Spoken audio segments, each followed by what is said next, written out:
Ya, jadi untuk pertemuan pertama minggu lalu dan pertemuan kedua sekarang kita masih membicarakan dasar-dasar, belum masuk ke tata tulis itu sendiri.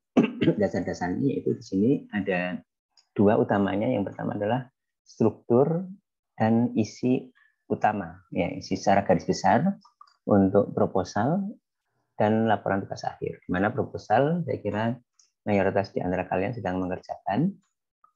Kemudian kedua adalah pengenalan LaTeX, ya. Jadi pengenalan LaTeX di sini kita hanya pengenalan saja. Kalian bisa nanti coba eksplor sendiri dan tidak perlu menjadi expert untuk LaTeX. Kalian cukup menggunakan, mengcopy dari contoh-contoh yang ada. Nah, sekarang kita dua hal tersebut, struktur proposal dan laporan tugas akhir, kemudian dasar-dasar LaTeX. Kita menggunakan slide ya yang sudah ada ya di sini di resource pertemuan. Di sini kita bisa lihat slide yang digunakan, yaitu slide 02A dan 02B. Ya. Dan ini ada beberapa yang lain. Ininya apa? Resources yang lain, termasuk salah satunya di sini adalah untuk penulisan dengan LaTeX. Ini ada yang di rekaman dari tata tulis yang sebelumnya dari salah satu pengampu di mata kuliah ini, ya. Kalian bisa menyimak ini juga. Di samping untuk LaTeX ini ada beberapa. Ini ada beberapa yang LaTeX yang relatif dipilihkan, yang relatif sederhana tapi sudah cukup. Ya. Di sini misalkan contohnya untuk LaTeX ini ada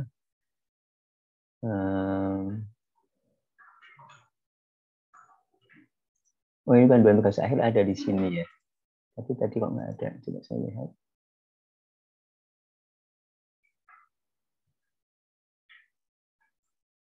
Oh ya, oke, udah ada, ternyata udah lengkap di sini ya. Udah.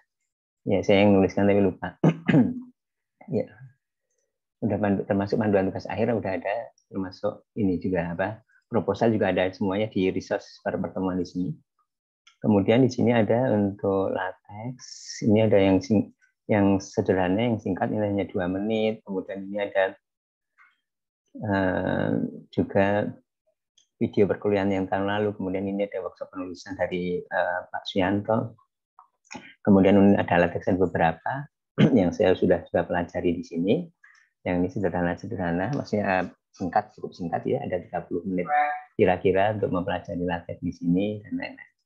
Nah, sekarang kita akan mencoba menggunakan slide yang ada, yaitu yang pertama adalah struktur, isi dan struktur dari proposal dan laporan tugas akhir.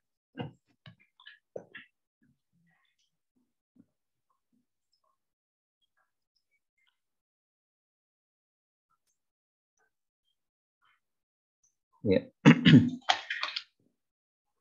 Ini untuk share-nya, saya pindah dulu share-nya ya ke screen satunya lagi. Bentar.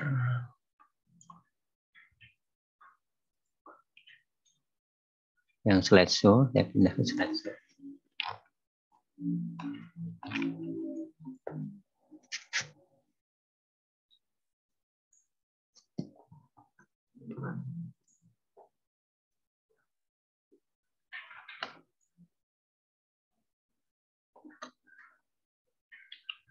Ya. Ya, kita akan mulai membahas tentang isi dan struktur dari proposal dan laporan tugas akhir.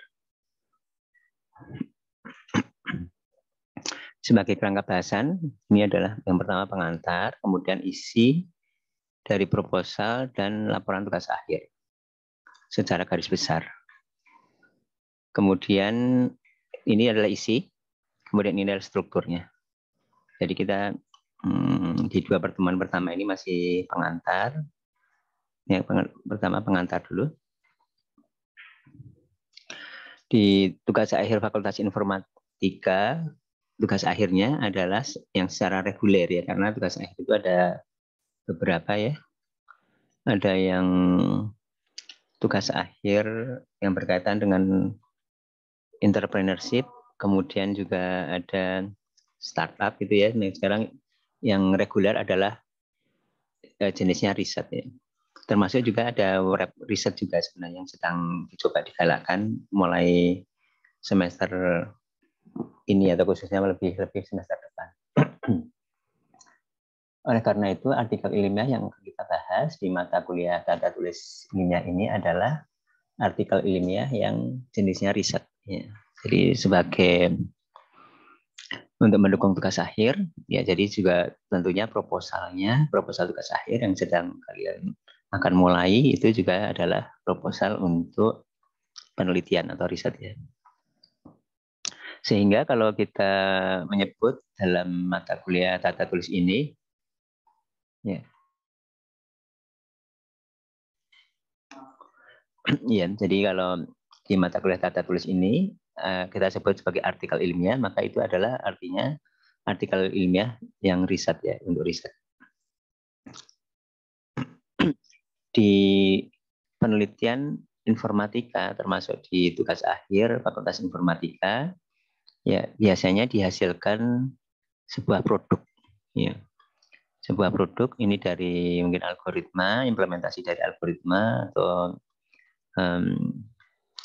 ya dari artinya bikin coding ya. Kemudian performasinya dievaluasi dengan pengujian. Riset itu maksudnya di sini adalah riset yang dengan eksperimen seperti itu. Ya, proposal penelitian ya yang sedang kalian akan kerjakan pada intinya adalah rencana penelitian. Sehingga diharapkan nanti kita di sini dengan slide ini kita akan lihat kita coba membuat rencana penelitiannya yang selengkap mungkin yang memungkinkan dalam satu semester ini. Sehingga mendukung tugas akhir dengan lebih optimal, lebih enak atau lebih efektif, lebih efisien.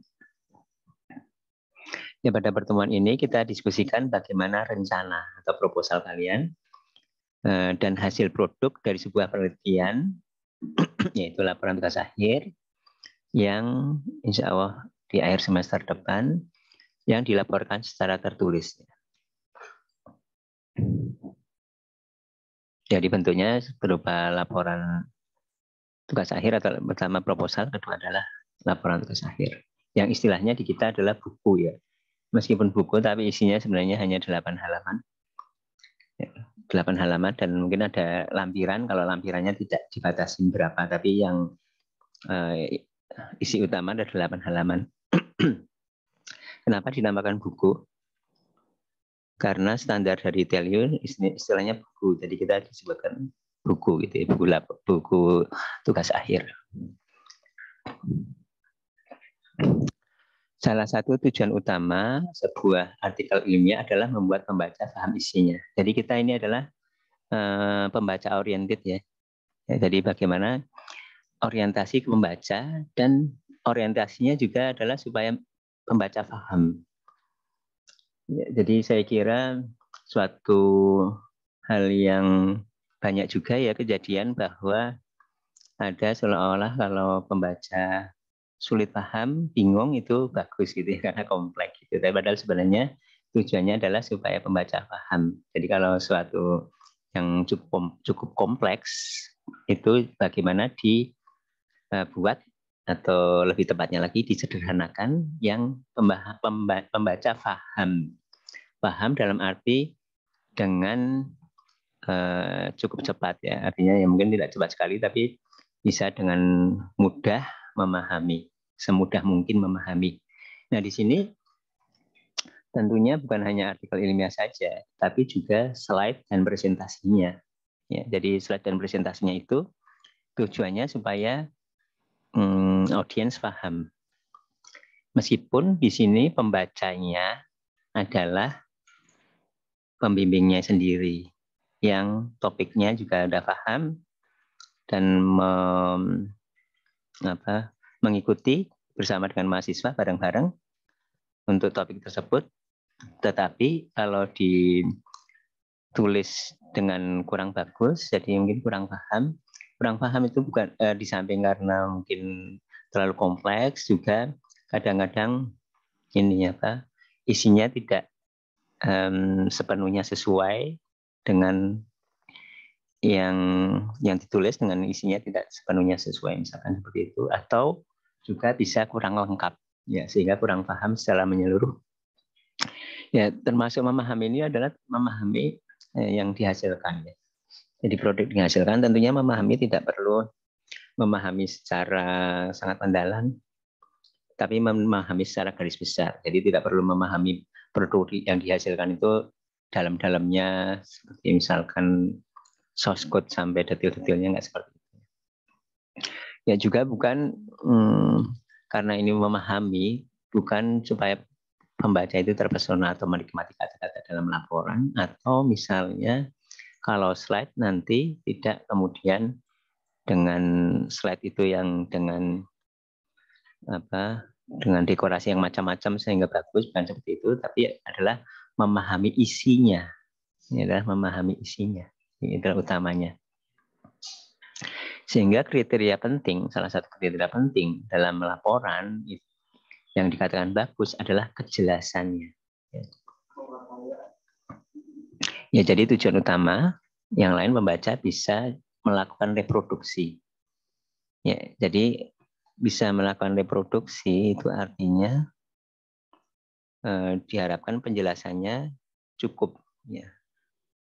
Meskipun hanya 8 halaman, tetapi kalau misalkan diperlukan detail, itu bisa ada lampiran, apalagi kalau sekarang bisa ada link untuk, kita buat link untuk, atau misalkan GitHub atau apa, untuk di samping source code juga ada penjelasan yang lainnya, untuk misalkan perlu instalasi atau semacam itu. Ya. Ya juga adalah di sini tujuan utama lain adalah di samping menjelaskan mengapa produk seperti itu perlu dibuat. Jadi baik itu produk itu berupa software, hardware, ataupun ya misalkan hanya software saja.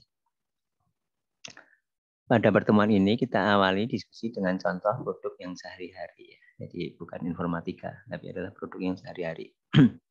Ya misalkan contohnya mixer seperti ini, mixer yang sederhana dibuat sendiri. Nah kalau kita membuat mixer misalkan, kalau kita membuat produknya, produk yang tool, software misalkan, ini membuat mixer, ini dijelaskan yang dibuat itu, ya. Apa isu yang dibuat ini mixer, ya. Karena apa? Kita untuk membaca meskipun informatika, tapi informatika secara umum, jadi perlu dijelaskan mixer itu apa, meskipun penjelasannya tidak perlu secara sangat panjang lebar, terutama fungsinya.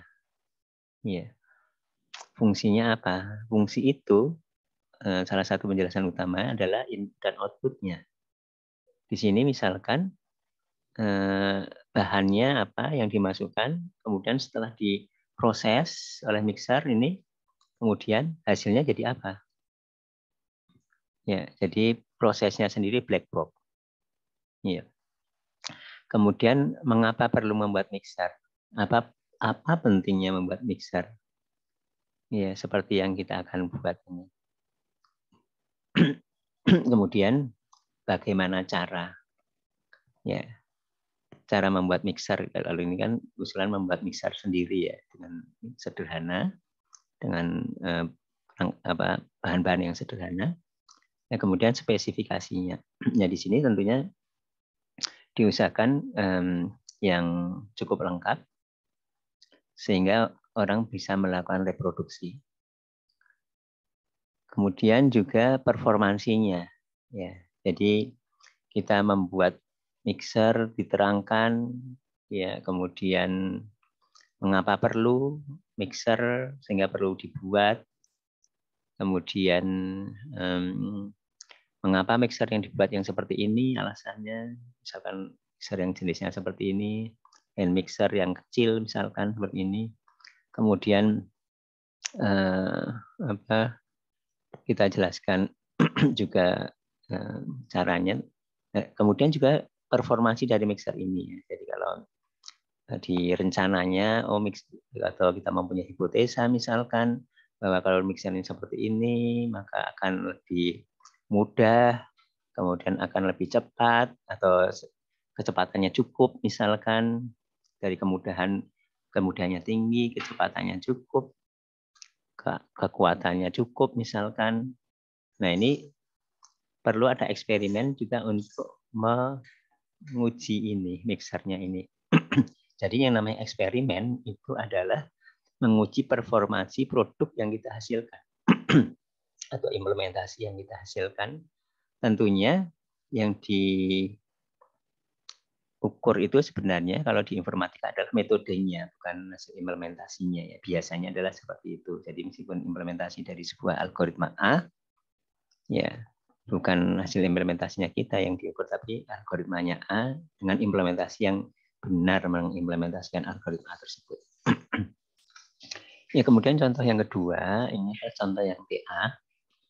Misalkan TA untuk informatika ya, ini real, ini contoh real. Misalnya judul sebuah artikel ilmiah hasil TA mahasiswa misalkan. Ini judulnya misalnya seperti ini. Di sini judulnya Warning and Suggestion System on Syntax Tree Marker Application. Syntax Tree Maker ya. Jadi intinya adalah ada tool atau aplikasi yang membuat pohon, yaitu pohon sintaks. Nah, kemudian waktu dalam proses pembuatan pohon itu pembuatan pohonnya secara manual ya. Jadi ini adalah tool membuat pohon sintaks. Pohon sintaks itu misalkan contohnya gini. Jadi ada pohon di sini. Ini kalimat ya, kalimat. Kata-kata ini ya, kata-kata. Ya, kemudian dibuat pohonnya misalkan gini, kata dengan ini seperti ini. Misalkan gini. Misalkan gini, kemudian misalkan gini, ini adalah sentence di sini. Ini adalah misalkan frasa apa, ini frasa apa, frasa apa, frasa apa. Ya, jadi tool yang dengan inputnya itu adalah kalimat yang seperti ini ya, untuk dijelaskan kata-kata. Kemudian outputnya tool itu menghasilkan pohon seperti ini, pohonnya, pohon sintaks kalimat tersebut. Nah, kemudian di sini membangunnya ini kan secara manual. Oh, ini diklik sini dengan ini diklik.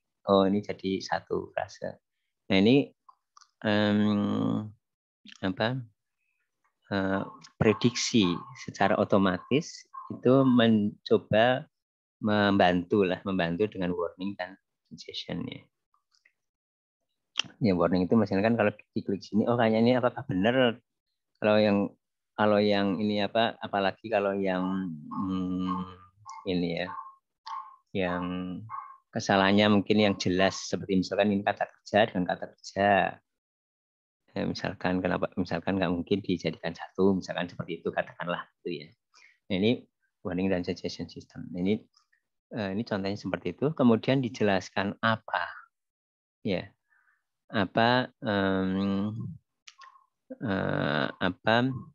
khususnya apa yang disebut dengan warning dan suggestion untuk pembangunan pohon, ya. Apa yang disebut dengan warning dan suggestion? Ini untuk pembangunan pohon itu bagaimana? Ini apa yang dimaksud? Kemudian itu mengapa penting ada warning dan suggestion? Ya, warning dan suggestion system yang ada warning dan suggestion mengapa? Ya, kemudian ya ini penjelasan yang kalau di proposal ini dijelaskan secara singkat ya. Ya, bagaimana membangun pohon dan utamanya melakukan warning dan suggestion.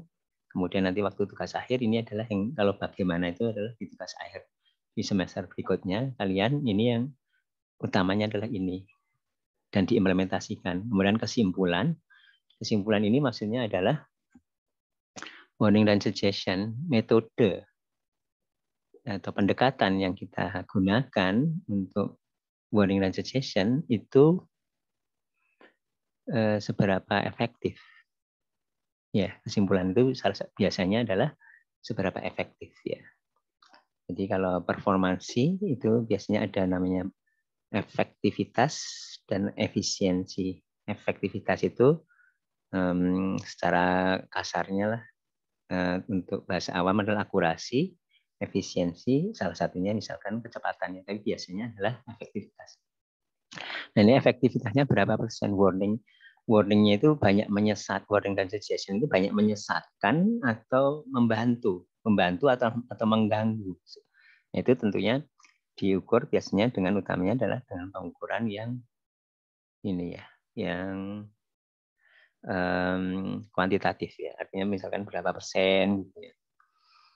Ya, jadi apa fungsi warning dan suggestion system? Apa inputnya? Beri contohnya. Ya, jadi misalkan inputnya adalah ini, kita bikin ini secara manual. Ya, outputnya muncul warning atau muncul sebelum kita bikin suggestion. Oh ini di suggestion garis-garisnya atau cabang-cabangnya. Ya. Kalau warning itu misalkan udah kita bikin, kemudian kita warning, oh apa benar seperti ini. Kalau suggestion itu menyarankan yang mana. Inputnya, kemudian outputnya. Ya. Outputnya tadi ada warning dan suggestion. Mengapa sistem tersebut perlu? Ya. Nah itu diberi penjelasan. Ya. Jadi misalkan contohnya kalau dalam kasus ini adalah karena ini pembuatannya itu secara masif, artinya biasanya yang dibuat itu adalah ribuan kalimat, artinya membuat ribuan pohon. Kadang-kadang orang kurang teliti ini pada kenyataan realnya adalah seperti itu. Ada satu proyek penelitian yang realnya ternyata hal-hal yang basic, yang sederhana orang kadang-kadang keliru meskipun udah mencoba dipelajari sebelumnya. Ya. Nah ini misalkan contohnya seperti itu. Tapi intinya adalah mengapa justifikasi, mengapa sistem seperti itu perlu warning dan suggestion itu. Kemudian bagaimana cara membuat warning dan suggestion? Jelaskan cara kerja. Ya ini adalah sebenarnya intinya. Intinya di sini kita nanti akan pelajari bahwa ini bagaimana ini prosesnya. Ya. Kemudian di sini adalah performansi. Tadi performansi itu biasanya adalah efektivitas atau bahasa awamnya adalah akurasi dari metode untuk warning dan suggestion kita.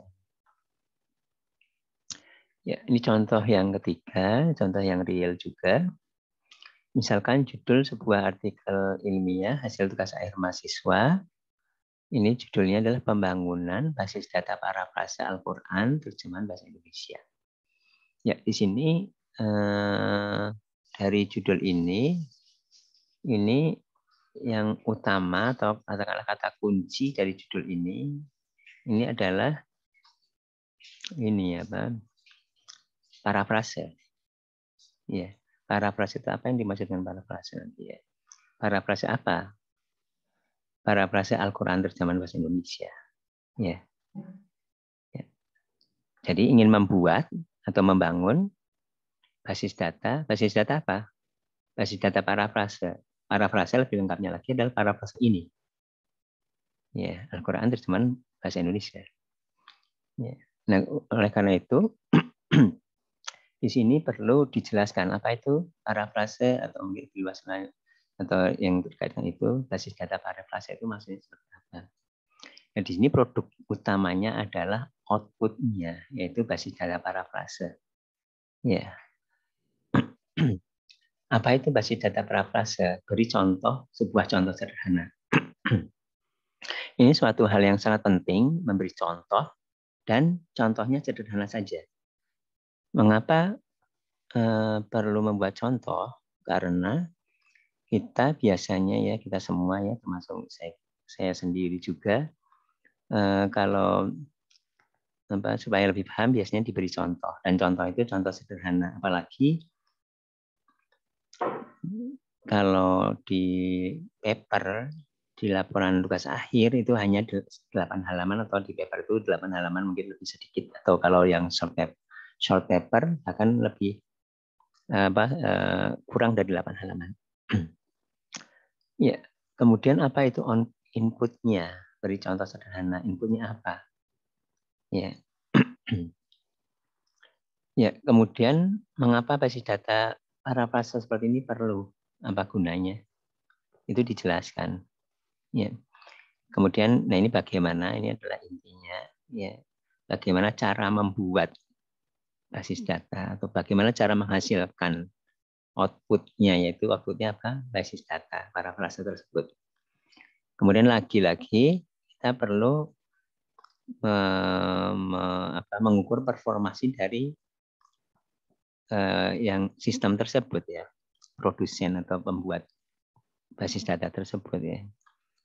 Ya, jadi apakah efektif, akurasinya tinggi, bisa yang dihasilkan itu benar, banyak benarnya, atau akurasinya mungkin kurang bagus. Ya, kemudian contoh-contoh lain mungkin dari barangkali dari mahasiswa mungkin ada ya. Silakan mungkin tapi kita lanjut saja tadi. Kemudian isi proposal dan laporan tugas akhir. Isi proposal dan laporan tugas akhir. Apa fungsi produknya? Beri contoh sederhana input dan output yang tadi itu ya. Jadi fungsi ya itu produk yang dihasilkan itu adalah biasanya adalah input dan output dan beri contoh.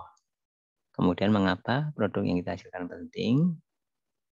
Ya, penting itu penjelasannya salah satunya adalah dari salah satu sudut pandang, yaitu dari apa kekurangan untuk kondisi saat ini. Ya. Jadi contohnya misalkan tadi untuk mixer misalkan. Nah sekarang misalkan mixer itu mahal. Nah oleh karena itu pentingnya kita membuat sendiri. Nah, salah satunya adalah karena itu murah.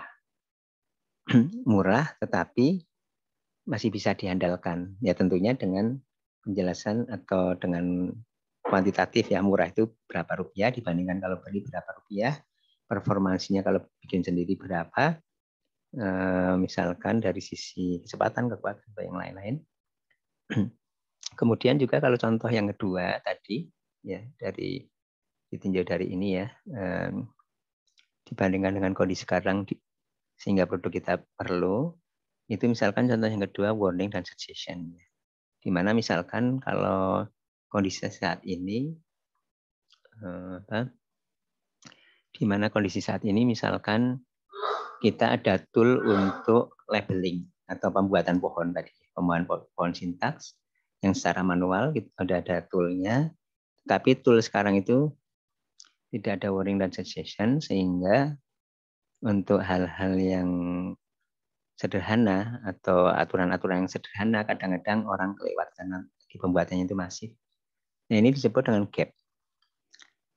Gap atau pemisah, jurang pemisah ya, antara kondisi sekarang dengan yang setelah produk kita hasilkan. Ya, setelah produk kita hasilkan artinya bisa menutupin gap ini ya, meskipun mungkin tidak sepenuhnya menutupin gap, tapi ini adalah salah satu yang penting untuk menjelaskan tentang pentingnya, menjelaskan tentang motivasi untuk sebuah penelitian. Ya. Artinya juga gap ini, kalau ada gap itu artinya kita harus tahu kondisi sekarang. Ya kondisi sekarang kalau kita ya dengan studi literatur. Ya. Kemudian terutama di proposal kita perlu jelaskan apa kesulitan atau apa sulitnya membuat produk yang kita hasilkan atau propose produknya. Sulitnya apa? Ya. Ya, jadi kalau misalnya kesulitan itu bisa ini apa? Kesulitan itu bisa sebenarnya waktu mendesainnya atau mencari idenya. Kalau produknya sederhana, ada produk yang sederhana, ada yang produk yang kompleks, tapi menghasilkan hasil yang sama, tentu yang lebih disukai adalah produk yang sederhana. Tapi di sini yang perlu dijelaskan juga adalah kesulitannya apa ya membuat produk ya, sehingga kalau tidak ada kesulitan ya membuatnya menjadi produk yang sederhana, idenya perancangannya sederhana, sudah kebayang duluan ya, mau bikinnya seperti apa, nah itu sebenarnya tidak layak untuk dibuat dalam ini ya, dalam 2 semester, yaitu proposal tugas akhir dan tugas akhir. Ya. Kemudian untuk secara lebih detail isi dan struktur dari proposal dan laporan tugas akhir akan kita bahas pada pertemuan-pertemuan berikutnya. Pada pertemuan ini kita tidak bahas secara detail ya. Kemudian bagaimana produk yang kita buat atau yang lebih penting cara produk atau metode ya. Sebenarnya bagaimana membuat produk itu ini apa? Yang lebih penting adalah cara kerja produk. Kalau bagaimana membuat produk artinya misalkan bagaimana codingnya dan lain-lain itu untuk kebanyakan penelitian itu tidak penting. Kecuali penelitian-penelitian tertentu misalkan mungkin yang mengarahnya ke memang pembuatan produk seperti misalkan rekayasa perangkat lunak mungkin yang seperti itu yang memang penelitiannya adalah pembuatan. Ya, jadi produk yang kita buat itu dalam banyak hal, dalam banyak kasus itu dapat dipandang seperti kalau kita itu eksperimen untuk misalkan di waktu SMA ya, kimia misalkan di laboratorium kimia di SMA. Nah kita kan perlu ini apa perangkat-perangkat, ada gelas-gelas kimia, ada macam-macam perangkat itu ya, perangkat itu cara membuat perangkat itu kan kita tidak perlu, dan itu bahkan kalau udah ada sebagian ya kita udah pakai aja. Kemudian kalau produk berupa dataset, seperti contohnya tadi, adalah pembuatan parafrase, database parafrase, itu kan produk yang salah satu yang penting adalah dataset itunya sendiri ya, di samping bagaimana metode untuk menghasilkannya. Itu juga perlu dihasilkan. Jadi produk itu bisa berupa dataset juga. Kemudian dijelaskan sedetail mungkin, tapi sebatas yang diperlukan, material yang digunakan, software, hardware, dan data. Jadi kalau maksudnya yang diperlukan, seperti misalkan contohnya, kalau mungkin yang tidak relevan, seperti misalkan barangkali kebanyakan di dalam penelitian kita, seperti misalkan ini ya, sistem operasinya, kemudian mungkin spesifikasi laptopnya.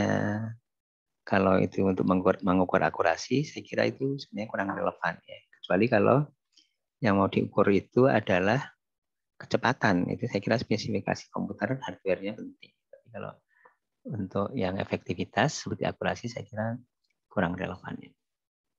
Kemudian dijelaskan juga ya untuk yang material yang digunakan itu juga data. Jadi untuk menguji itu kita perlu data ya, material kan. Kalau untuk kimia gitu kan, cairan kimia atau ini data. Jadi kalau kita tuh biasanya kalau informatika adalah data dalam bentuk yang apapun, tapi biasanya yang utamanya adalah data. Kemudian bagaimana performasi produk kita? Ya pastikan menggunakan metrik pengukuran performance yang tepat.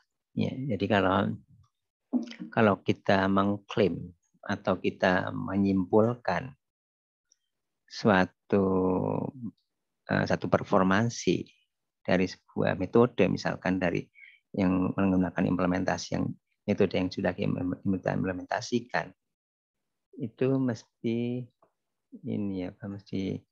kita memilih mengukurnya dengan cara yang sesuai. Ya. Jadi misalkan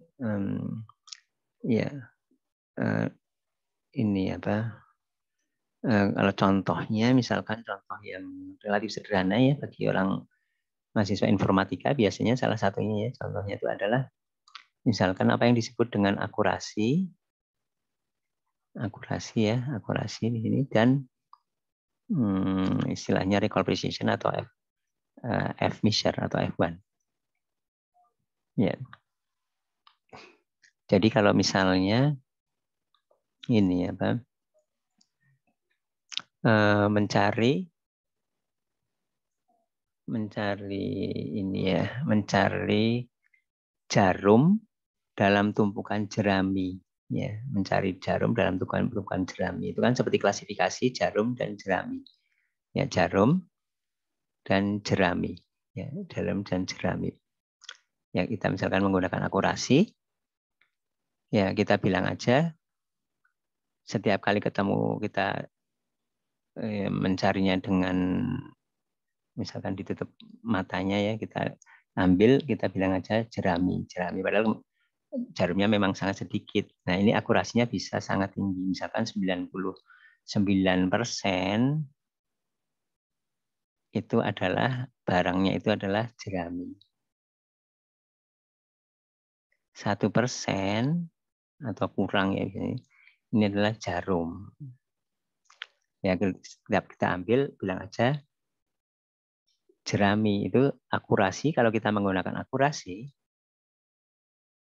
itu maka akurasinya berapa? 99%. Padahal kita implementasinya hanya pokoknya kalau kita ambil, bilang aja jerami. Udah benar 99%. Tapi ya akurasinya 99%, kan 99% sangat tinggi ya.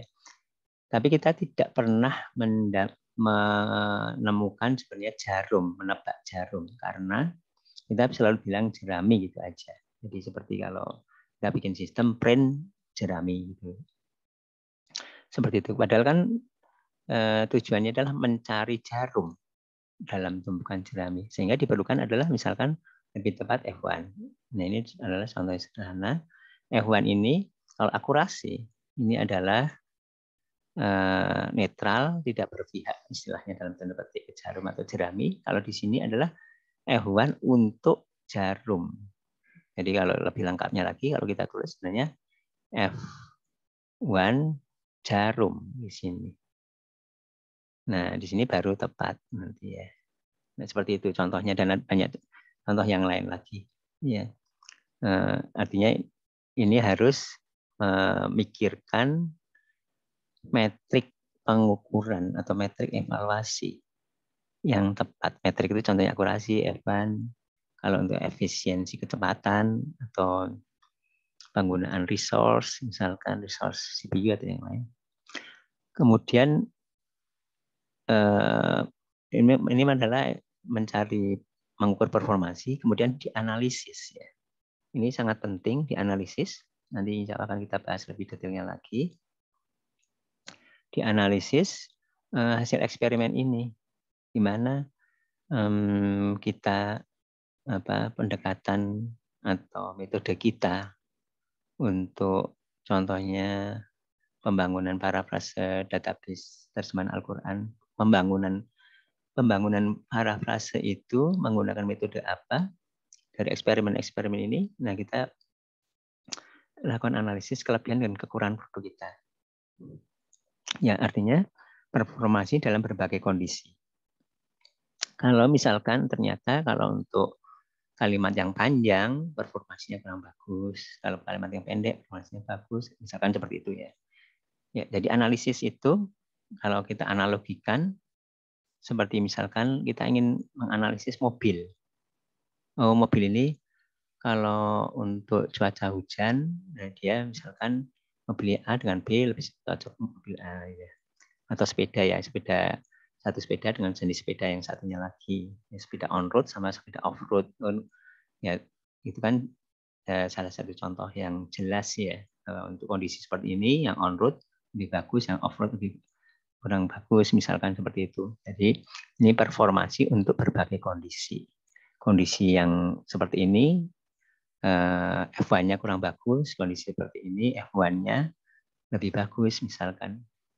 Nanti akan kita bahas lebih detailnya lagi. Dan ini sangat penting, analisis pasca eksperimen, bukan analisis pra implementasi untuk requirement gitu kan gitu. Analisis adalah analisis hasil eksperimen. Akan lebih bagus kalau kelebihan dan kekurangan serta performasi berbagai kondisi dibandingkan dengan produk yang lain, ya, produk yang lain atau orang lain atau produk yang lain. Jadi kalau kita misalkan mempunyai ide atau propose metode, ya, meskipun propose-nya itu tidak kita dari yang orang yang sudah ada kemudian kita pakai atau bagaimana yang kita lebih soroti, nah itu dibandingkan sebaiknya dengan yang lain. Untuk kondisi data yang seperti ini, bagaimana hasilnya antara yang produk yang kita atau metode yang kita sorot dengan metode yang kembali. Ya, kemudian, nah sekarang kita masuk ke proposal. Tadi di sini secara umum, kemudian kita masuk ke proposal yang sekarang ini ya. Ya, jadi proposal yang sedang kalian akan buat mungkin dalam 2 minggu lagi kalian udah mulai cukup intensif untuk membuat itu. Mungkin minggu depan mulai kepikiran topik dan merancang-rancang gitu. Ini apa yang mau dibuat, laporan atau proposal TA-nya. Nah, di sini pada proposal ini, proposal sekali lagi usulan. Proposal itu bahasa Indonesianya usulan. Atau lebih tepatnya lagi sebenarnya rencana. Rencana apa? Ini rencana. Rencana metode yang akan digunakan. Ya. Tetapi sebelum menuliskan rencana harus jelas dulu apa yang akan dikerjakan seperti tadi. Apa yang akan dikerjakan, yaitu fungsinya, input outputnya, mengapa perlu, dan nanti ada yang lain lagi termasuk ini batasannya. Nah, ini rencana metode yang akan digunakan. Nah, kalau di proposal di sini adalah bab 3. Ya. Jelaskan secara singkat. Ya, di sini bab 3 dan di sini secara singkat. Di bab 3 saya garis bawahi singkat karena tidak dituntut untuk sedetail-detailnya memahami metode dan menjelaskan metode yang akan dibuat. Ya, berbeda dengan yang di semester depan itu sedetail mungkin. Sedangkan juga untuk tugas mata kuliah ini diminta menerangkan secara lebih detail, secara lebih detail, tidak terlalu singkat ya. Jadi kalau misalkan katakanlah untuk paper hasil tugas akhir termasuk tugas mata kuliah ini, mungkin metode katakanlah kalau total papernya 8 halaman, mungkin sekitar 2 halaman ya, termasuk gambar-gambar. Jadi itu sebenarnya tidak terlalu detail banget juga ya, karena cuma 8 halaman kan total. Ya, di sini kalau proposal adalah rencana yang akan digunakan, metode yang akan digunakan. Kemudian rencana hardware dan software-nya. Ya, rencana hardware dan software dan data yang akan digunakan. Ini sangat penting, terutama data yang akan digunakan. Jadi karena kalau data yang akan digunakan itu di luar kontrol kita, misalkan adalah data perbankan atau data medis yang itu seringkali sulit kita dapatkan, ya itu kadang di luar kontrol kita. Ya, itu bisa menjadi salah satu tantangan atau bahkan menjadi hambatan kita ya. Ya, oleh karena itu kita rencanakan dan di akhir semester ini diharapkan kita sudah cukup lengkap data yang kita gunakan. Kemudian yang perlu dipahami juga, data itu tidak harus data yang kita bangun sendiri, bisa saja data yang sudah dibangun oleh kakak kelas kalian yang sudah selesai TA-nya atau bahkan data yang umum ada di internet. Ya. Itu suatu hal yang wajar. Ya.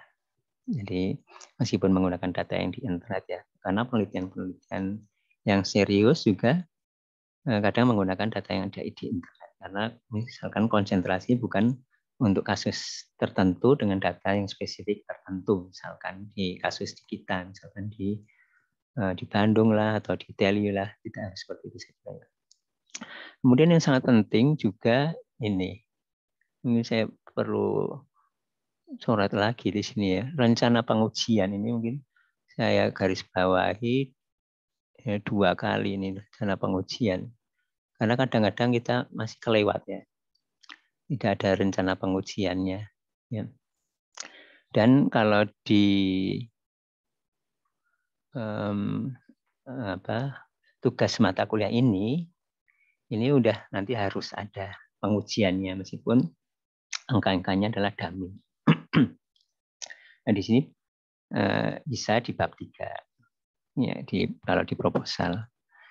Ya masih terkait dengan pengujian itu adalah metrik pengukuran yang akan digunakan itu udah difikirkan, udah direncanakan. Nah, rencana pengujian, rencana metrik pengukuran yang akan digunakan, itu tahunya dari mana? Yang salah satu utamanya sumber kita memutuskan, ya itu adalah dari studi literatur. Ya, untuk topik yang sama dengan kita, mereka menggunakan metrik pengukuran seperti apa? Nah, kita banyak belajar, banyak mengacu ke situ. Ya, ini kemudian rencana analisis. Ya. Analisis tadi, analisis hasil eksperimen. Itu juga ini kita belajar. Ya, belajar dari studi literatur untuk kasus paper yang sama. Kemudian pada proposal jelaskan secara eksplisit tujuan yang spesifik dan terukur. Ya. Jadi tujuan yang spesifik dan terukur, misalkan contohnya adalah, misalkan contohnya yang tadi, yang contoh-contoh tadi di depan, ada misalkan sistem warning dan suggestion, ya itu tujuannya adalah ya ini apa, membuat warning dan suggestion, kemudian terukur itu maksudnya kita ingin misalkan dengan metrik evaluasi yang kira-kira berapa, misalkan efektivitasnya berapa. Terukur itu maksudnya secara kuantitatif, ya kuantitatif ya meskipun ya tentunya kita tidak bisa. Atau misalkan gini, mungkin saya kira ini suatu yang sangat bagus dan penting juga, tujuannya itu, ya ini tergantung juga dari judulnya ya. Ini adalah membuat analisis yang lengkap.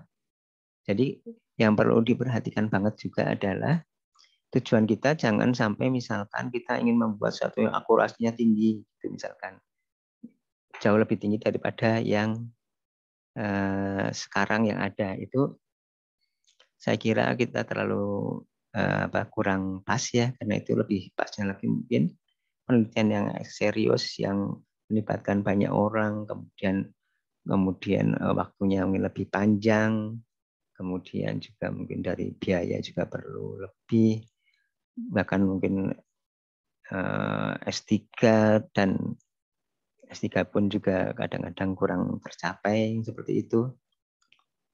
Sehingga terukur di sini ini apa, kalau misal apa, jangan sampai kita ingin membuat sesuatu yang jauh lebih efektif, jauh lebih akurat daripada yang sekarang. Dan yang penting salah satunya adalah analisis. Analisis misalkan tujuan adalah analisis yang lengkap untuk kondisi semua berbagai kondisi di dataset. Misalkan terukur, misalkan katakanlah ini apa, ini misalkan kita udah tahu secara singkat spesifikasi dataset bahwa untuk data yang panjang dan data yang pendek, misalkan seperti itu ya. Ya, meskipun nanti tentunya bisa dalam perjalanan waktu eksperimen bisa agak berubah ya, tidak sesuai dengan rencana. Tapi ini sudah direncanakan dulu. Kemudian batasan ya. Ya, batasan itu saya kira hampir selalu ada. Ya. Karena kalau tidak ada batasan artinya, atau sedikit batasannya artinya bagus, sebenarnya real, tapi itu artinya jadi sulit tercapai dengan adanya waktu dan usaha di TA tersebut hanya 6 SKS, 2 semester misalkan. Nah, kemudian akan lebih bagus kalau ada alasan perbatasan. Jadi batasan nomor 1 alasannya apa? Ini akan kita bicarakan nanti di pertemuan-pertemuan selanjutnya lebih detail lagi. Kemudian khusus pada laporan TA nanti dijelaskan ada kesimpulan produk, performasi produk, dan saran untuk penelitian berikutnya atau future. Nanti akan kita diskusikan juga di berikutnya ya. Jadi di sini belum ada di proposal, ini adanya di laporan, tapi di tugas akhir di mata kuliah tata tulis ilmiah ini diminta untuk membuat ini juga. Ya, meskipun isinya masih dummy. Jadi sebagai kira-kira nanti di semester depan aku mau membuat kesimpulan mungkin yang kalimatnya kira-kira seperti ini meskipun angkanya beda ya. Sarannya juga kira-kira seperti ini. Kemudian struktur. Tadi isi, kemudian struktur.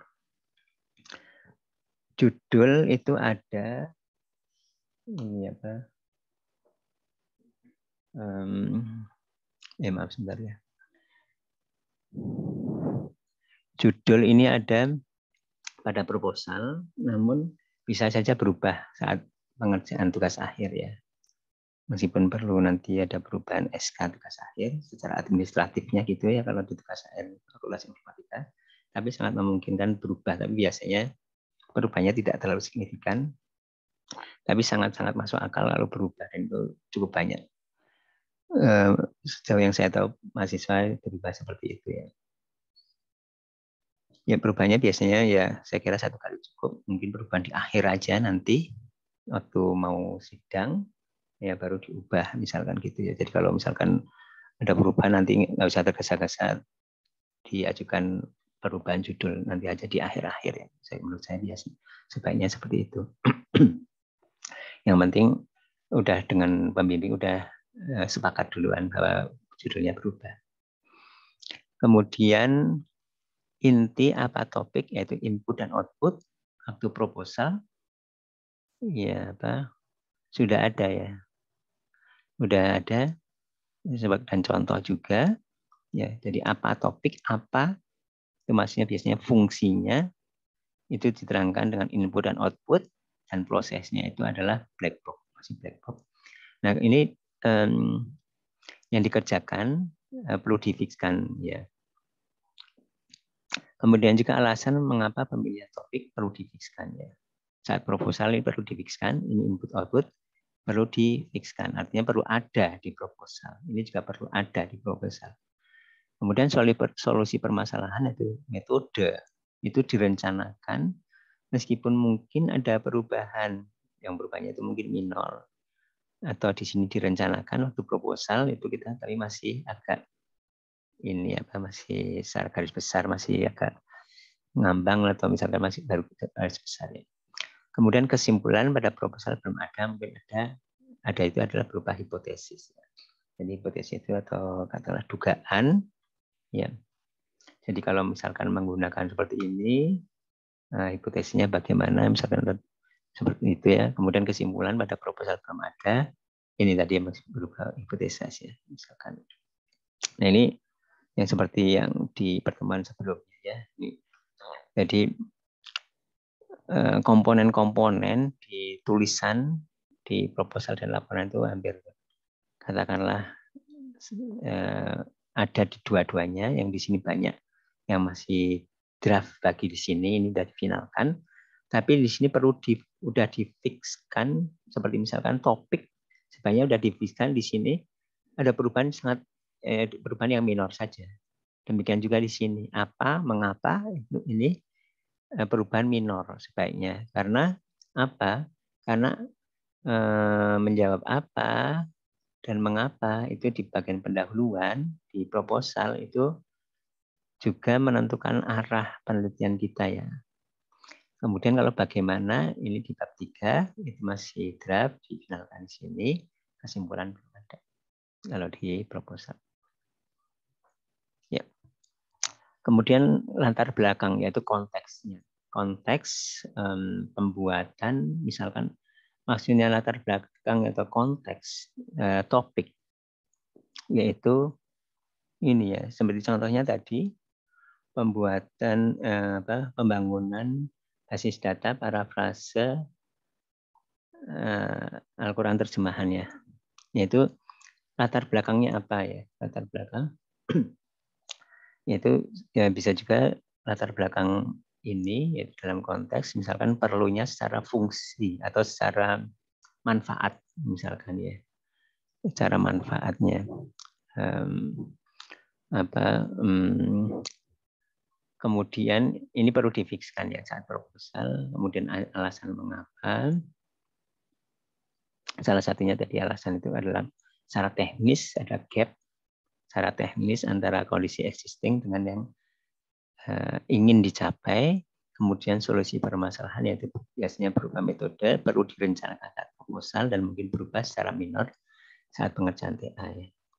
Kemudian tujuan penelitian yang spesifik dan terukur perlu dan penting difikskan saat proposal. Jadi memang di salah satu poin di pendahuluan di proposal itu adalah tujuan penelitian yang itu sebaiknya spesifik dan terukur. Tadi udah dibahas secara singkatnya. Pada laporan tugas akhir yang itu sudah final, namun untuk artikel ilmiah, biasanya tujuan itu tidak disampaikan secara eksplisit. Ya. Tidak ada, misalkan di pendahuluan ada tujuan apa gitu, yaitu biasanya kalau di paper itu nggak ada seperti itu. Tapi tujuan itu penting untuk menentukan apa yang akan kita tuju, arah yang akan kita tuju. Kemudian di pendahuluan kontribusi itu sebaiknya perlu dirumuskan ya, pada proposal dan dituliskan pada laporan tugas akhir. Ya, kontribusi itu misalkan kontribusi itu adalah misalkan kalau tadi misalkan kontribusi di sini adalah kontribusi utamanya adalah kontribusi akademik ya, bukan kontribusi manfaat. Ya. Kontribusi akademik bukan kontribusi manfaat.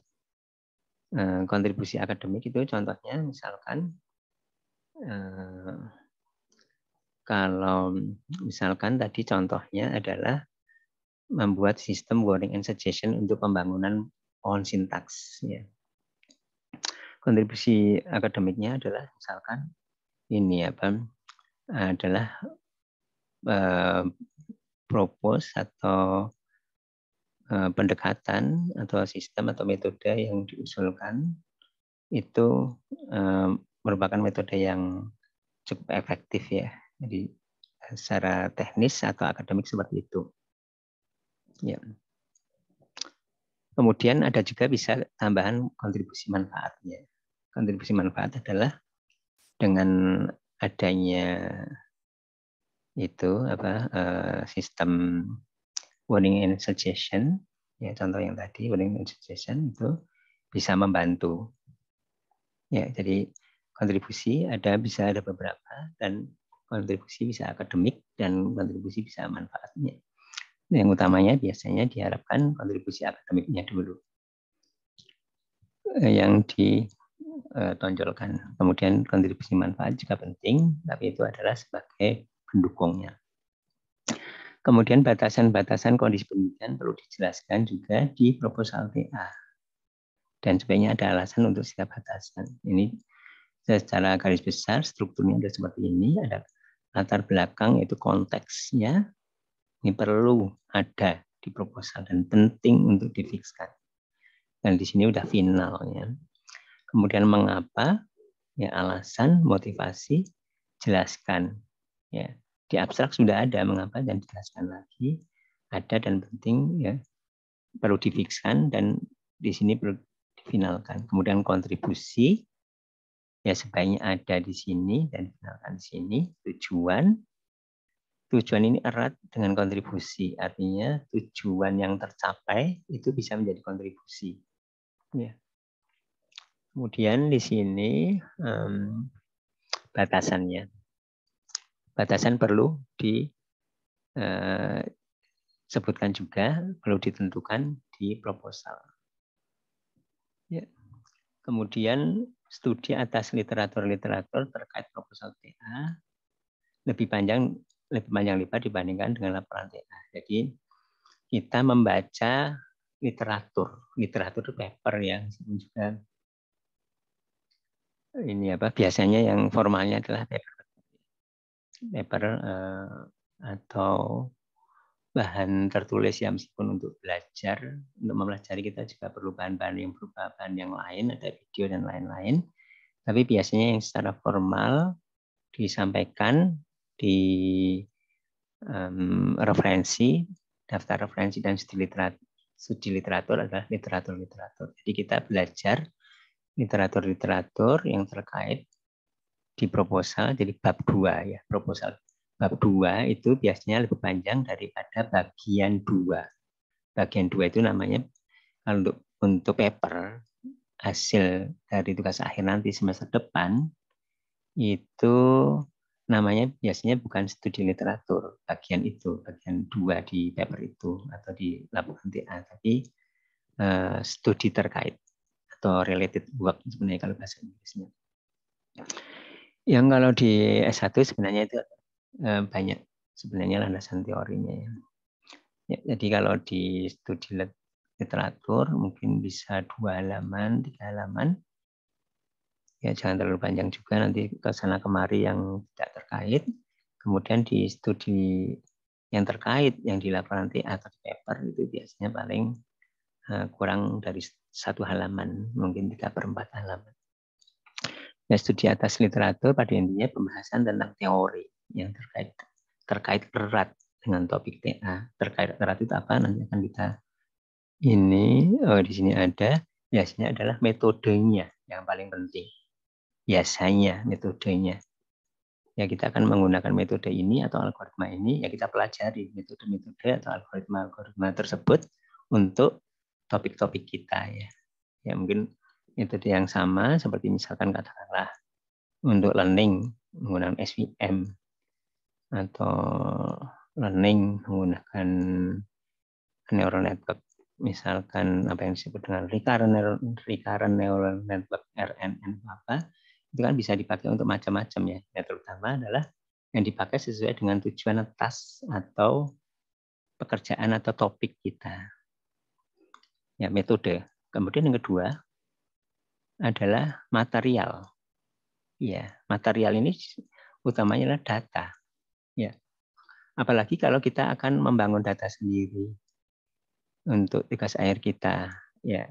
Jadi contoh-contoh datanya seperti apa sih kalau bisa kita download atau kita ada penjelasan untuk di paper-paper untuk topik yang kita kerjakan, itu materialnya apa. Kemudian evaluasi atas topik tersebut ya. Ini adalah seperti ini. Studi literatur. Nah, ini ada lebih panjang, lebih ringkas. Kemudian review atas metode. Ini adalah jadi studi literatur itu review, material, evaluasi. Oke, selanjutnya pada proposal TA penjelasan tentang rancangan. Ya, jadi proposal ya, rencana itu adalah rancangan. Ya.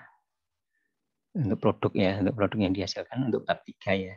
Bab 3 proposal atau biasanya bagian 3 di laporan tugas akhir.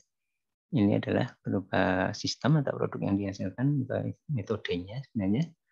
Ini adalah penjelasan produk yang dihasilkan, biasanya metode. Jelaskan sedetail mungkin, tapi sebatas yang diperlukan, material yang digunakan, software, hardware, data yang tadi saya kira sudah kita bahas. Ya, kemudian untuk evaluasi dan kesimpulan, evaluasi atas hasil produk yang dihasilkan biasanya dibagi menjadi 2. Ya, jadi kita mengevaluasi produk kita, mengevaluasi itu dibagi 2 biasanya ya, yaitu eksperimen ya, atau pengujian atas produk tersebut dan dianalisis. Yang dianalisis adalah hasil eksperimen. Nanti akan kita diskusikan secara panjang lebar di pertemuan yang membahas ini. Yang pada proposal tugas akhir berupa rancangan. Ini mungkin saya akan Biar lebih ingat, saya akan ini lagi. Ini berupa rancangan. Jadi di sini evaluasi itu di proposal sudah ada juga berupa rancangan ya. Jadi bukan sama sekali nggak ada. Jadi di bab 3 dapat kita cantumkan di bab 3 misalnya itu proposal atau rencana atau rancangan evaluasi. Kemudian berikutnya adalah kesimpulan.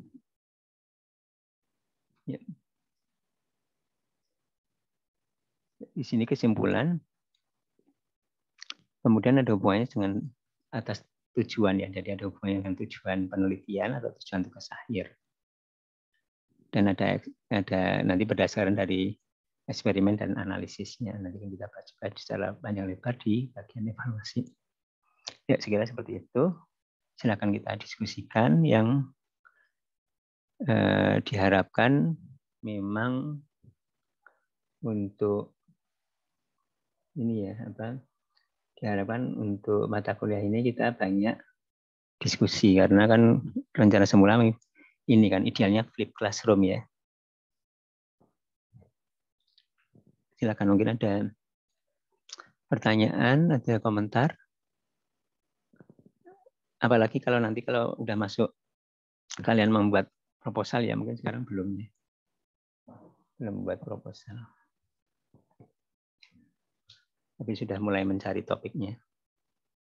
Silakan mungkin ada pertanyaan, nggak boleh di chat, boleh di mic, nggak boleh, silakan.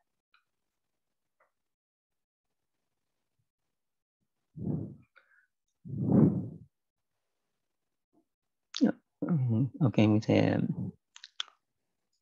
kalau nggak ada saya izin stop recording dulu ya.